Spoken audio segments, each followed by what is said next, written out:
You ended your last relationship for the same reason you ended the one before that, and the one before that. You think you have a type, you think you have bad luck, you think you keep meeting the wrong people. You don't. You keep meeting different versions of the same dynamic because the dynamic isn't in them. It was installed in you before you could remember.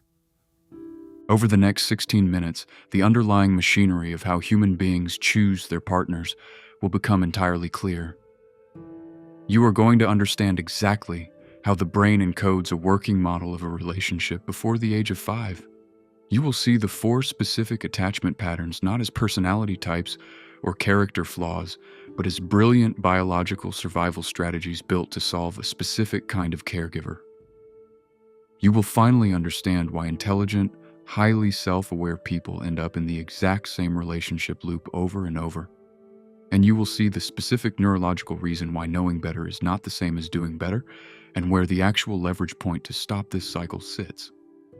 Before getting to the mechanism itself, there are 3 things to hold in the back of the mind. First, a completely counterintuitive reality about human attraction. The partner you feel the most immediate, intense chemistry with is, statistically, the one most likely to recreate your original wound. Your nervous system has confused what is familiar with what is safe. Unpacking exactly why that happens changes the way every future interaction is viewed. Second, an unresolved question that unravels most assumptions about childhood. 2 siblings, raised in the exact same house, by the exact same parents, can come out with completely different attachment patterns.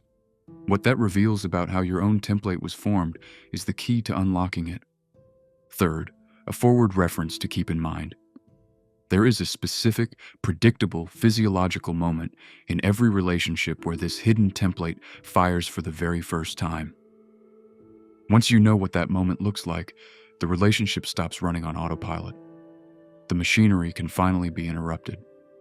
To understand why you choose who you choose, you have to look at what was happening before you had the vocabulary to describe it.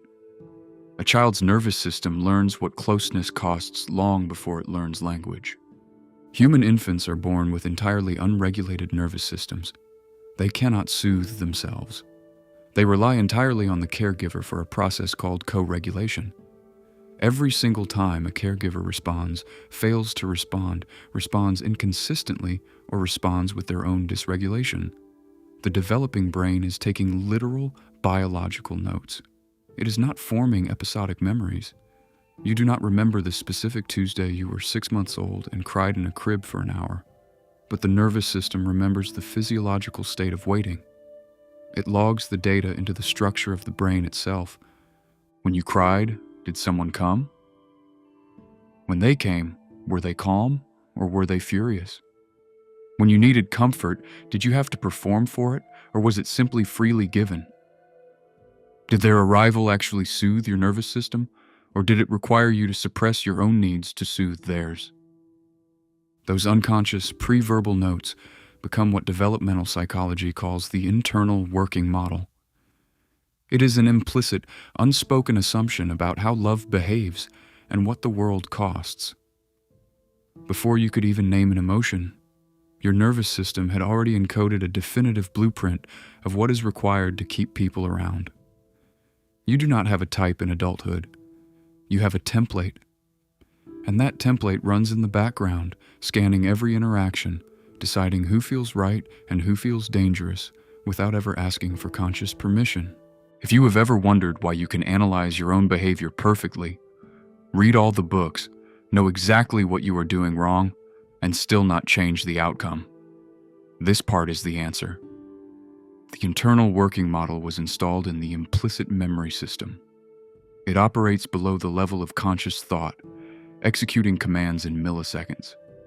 You cannot outthink a nervous system response that fires before the prefrontal cortex even registers an event has occurred.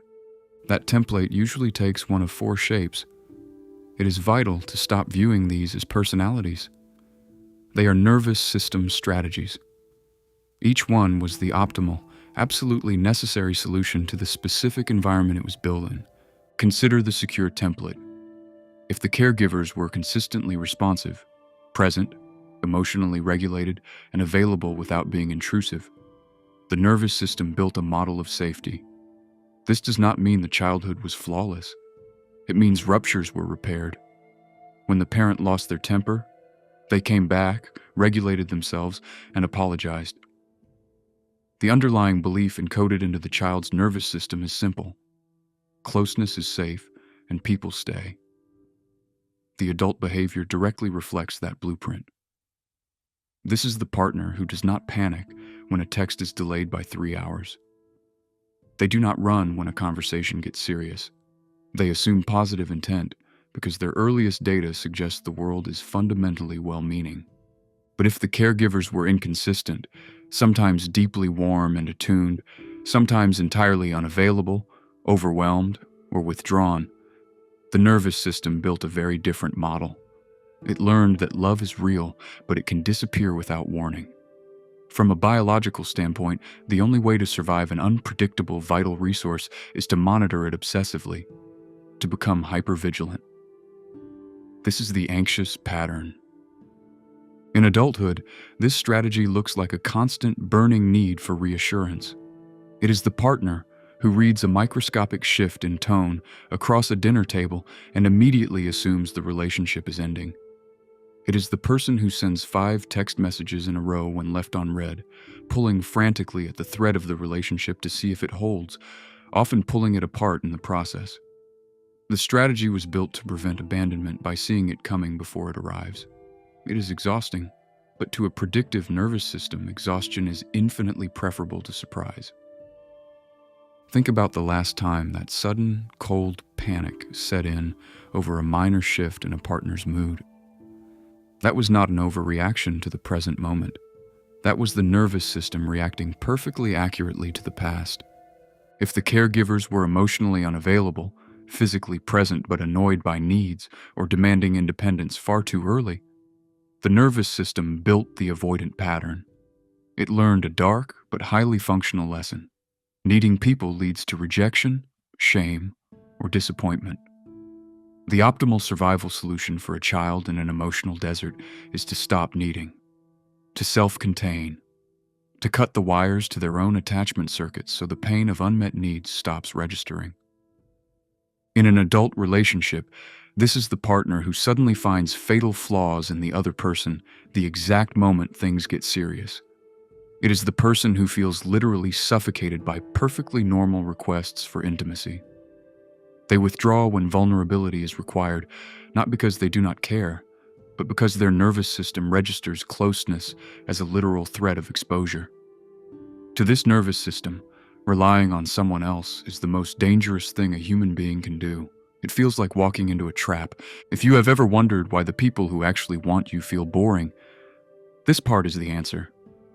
When an avoidant or anxious system meets a genuinely available person, the lack of friction does not feel like peace. It feels suspiciously quiet. It feels like an equation with a missing variable. Then there is the disorganized pattern. This occurs when the caregiver was both the source of comfort and the source of fear. The nervous system is caught in an impossible biological paradox. The mammalian instinct to seek safety drives the child toward the very person causing the terror. The system fragments because it cannot flee and it cannot approach. The adult result is a volatile push-pull dynamic. Pulling a partner close, craving intimacy more than anything else in the world, then pushing them away fiercely in the same week. Attacking the connection the moment it arrives. Intimacy itself feels life-threatening because the internal template insists that love and danger are the exact same thing. This leads directly into the cruelest trick the human mind plays, the Familiarity Trap. The brain is, above all else, a prediction machine. Its primary directive is to keep the organism alive, and to accomplish that, it prioritizes predictability over happiness. The brain minimizes prediction error at all costs. Therefore, the nervous system confuses what is recognizable with what is safe. When a person enters your life who perfectly fits the early template, the threat detection system does not sound an alarm. It recognizes the terrain. That intense spark, that immediate, breathless chemistry, that eerie feeling of having known them forever. That is very often just the internal working model recognizing its own reflection. If you grew up having to earn love, having to decode silent treatments, or having to carefully manage someone else's volatile moods, a partner who gives love freely will feel deeply suspicious. It will feel unearned, uncomfortable, boring. There is no puzzle to solve. There is no anxiety to anchor the nervous system, but a partner who makes you work for it. A partner who runs hot and cold, who requires you to shrink yourself to fit their world. That dynamic will activate every attachment circuit in the body. The brain would rather have a familiar pain than an unfamiliar comfort. Familiar pain is something you have survived before. You have a track record of living through it. Unfamiliar comfort requires dropping the protective armor, and to a traumatized nervous system, dropping the armor is an unacceptable risk. It is a mathematical error the brain refuses to make.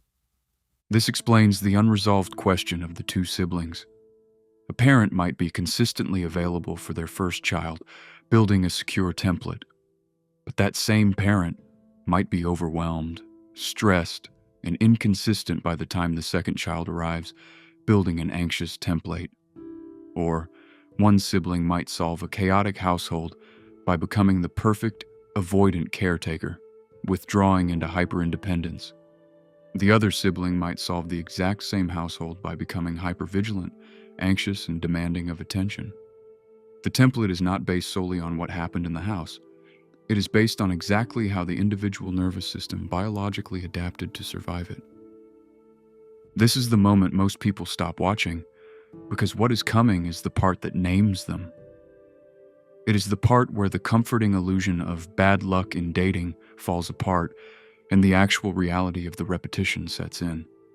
The eerie, exhausting reality of dating a completely different person who turns out, in character, to be exactly like the parent you swore you would never tolerate. The painful, humiliating gap between what you consciously want in a relationship and who you unconsciously choose to build one with. In clinical psychology, this is known as the repetition compulsion. But do not let the clinical jargon obscure the brutal mechanics of what is actually happening. It is not masochism. You are not broken. You are not seeking out pain because you secretly believe you deserve it. What is happening is a profound, unconscious attempt at healing. The predictive brain is continually drawn back to the original dynamic to try and win the original game with a new opponent. It is trying to close an open loop. If you can just get this emotionally unavailable, distant partner to finally open up and commit, the brain believes it will retroactively rewrite the original rejection of your childhood. If you can just fix this chaotic, dysregulated partner, it will prove you are finally worthy of peace. The unconscious system is trying to write a happy ending to a biological story that was drafted decades ago. Imagine entering a relationship where the other person is always just a little bit out of reach. Consciously, you hate it. You complain about it to your friends. You cry over the distance. But unconsciously, your nervous system rolls up its sleeves, releases a familiar cocktail of cortisol and dopamine, and says, "I know exactly what to do here. We have trained for this." But the strategy always fails. The loop never closes. You are trying to heal an old wound using the exact same tools and the exact same environment that caused it in the first place. You cannot win a rigged game by playing it harder. The unconscious brain assumes that repetition will eventually yield a different result, but it only reinforces the original trauma. If you have spent your life trying to fix this by just trying harder, by analyzing every past text message, and by reading every self-help book on the market while still repeating the cycle, this is where you finally put that down. Recognizing the pattern is not enough. Knowing better does not mean doing better. Insight without physiological intervention is practically useless. Here is where the actual leverage is. The template fires the fastest at the very beginning of a relationship or at the threshold of a new level of intimacy. It happens at the first real conflict, the first moment of true, unguarded vulnerability. The first time you have to ask for something you genuinely, desperately need. That is the exact moment the internal working model activates. It is a physical sensation before it is a thought. It is the sudden drop in the stomach, the tightening of the throat, the shallow breathing. It is the moment the anxious template screams at the brain to send 5 text messages in a row because a partner took 3 hours to reply. It is the moment the avoidant template screams to pack a bag, shut off the phone, and decide that the way the partner chews their food is a valid reason to end a 2-year relationship. The point of this mechanism is not to aggressively override the template by force. You cannot argue with a nervous system that thinks it is actively saving your life from a mortal threat. The leverage point is awareness in the microscopic gap between the trigger and the reaction. It is feeling the template fire in real time, naming it for what it is, and choosing a different next move while the body is still screaming the old script.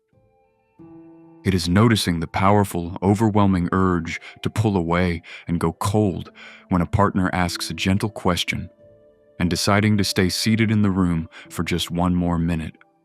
It is feeling the sheer panic of a delayed text message, recognizing it as an old, inherited echo of childhood abandonment, and choosing to physically put the phone down instead of demanding immediate reassurance.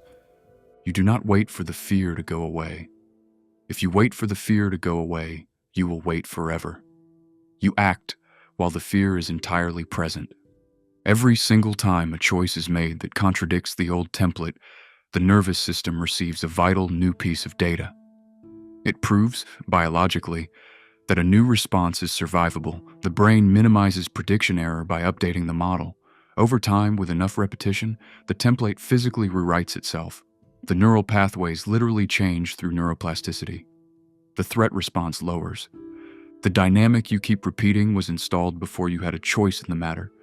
It was built by a child trying to survive an environment you no longer live in. But running it today is a habit. And habits of the nervous system, no matter how deeply entrenched, can be updated. The intense chemistry that leads straight into the fire can be questioned. The boring, steady partner who actually answers the phone can be given a real, genuine chance. The person who feels exactly like home might be the exact home you are trying to escape. And the person who feels boring might be the quiet, safe harbor you have never had.